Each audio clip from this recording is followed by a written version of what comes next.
祝愿大家中秋节吉祥、圆满、宽容、完美，消除过去的一切的烦恼，获得像明月一般的幸福和美好，希望所有的夫妻都能幸福和睦，希望单身着的，能找到另外一半，让自己圆满起来，希望贫穷的能够获得富贵，因为这是收获的季节。希望这个分数考得比较低的孩子们，借这个元月之日可能考上100分，考上一个圆满的一个分数，让大家为你高兴，让父母以你为荣。好，谢谢大家。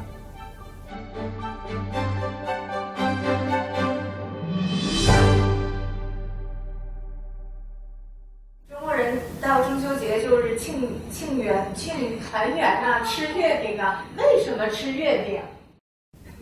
对，为什么吃月饼？饿了。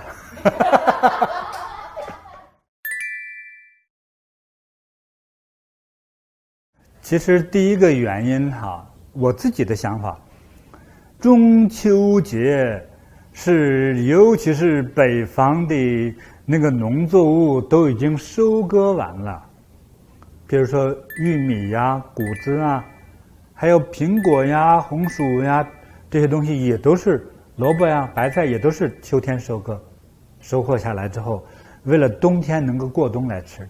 还有在古代的中秋节，实际上还是一个烧那些植物的那个杆，烧那些东西的时候。所以中国那个秋天的秋，是禾苗的禾被点火了，就叫秋。那个禾苗上的那些能吃的这个种子，就是我们人类吃的粮食。所以我们有很多那些稻谷玉米杆把粮食采下来之后，这些杆放在那儿没有用，在地里把它焚烧掉，把它变成这个柴火灰。这个灰呢，到了地里头，再把它翻到地里去之后，它就变成了什么呢？肥料，变成了肥料。它使这个土地更加有营养，使庄稼长出来之后更加津津有味。那么通常最好时间烧是晚上，所以那个时候它就都晚上一点，满地都是火，天上都有明月。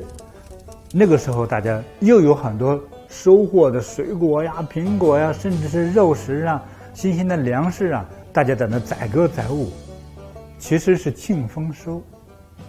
所以呢，中国人那个孝就开始产生了。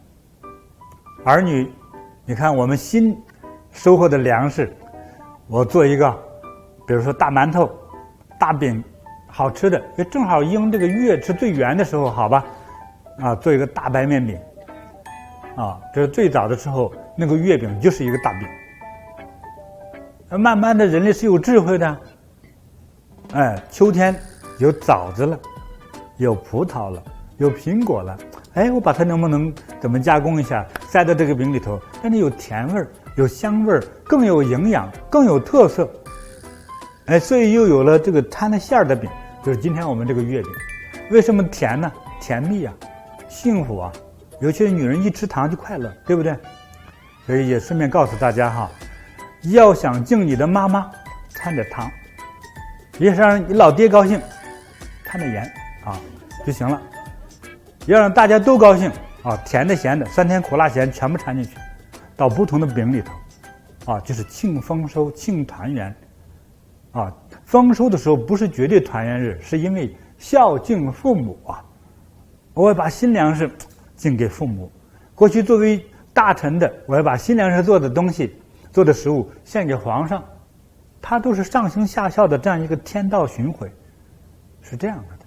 还有呢，秋收获的时候，一家的庄稼地收获的忙不过来呀。如果大风一来，你的植物全刮坏了怎么办呢？大暴雨一来之后，你的农作物全泡汤了怎么办呢？所以收割的时候，大家互相帮忙。平常你们这个兄弟吵架了，你的邻居吵架了，没关系，这个时候都要帮忙。帮忙之后呢，大家食物一起共享。我们平常吵个嘴呀、拌个架，这个小不舒服、不愉快的矛盾，通过载歌载舞、彼此敬献食物，化解了中间的一个小烦恼。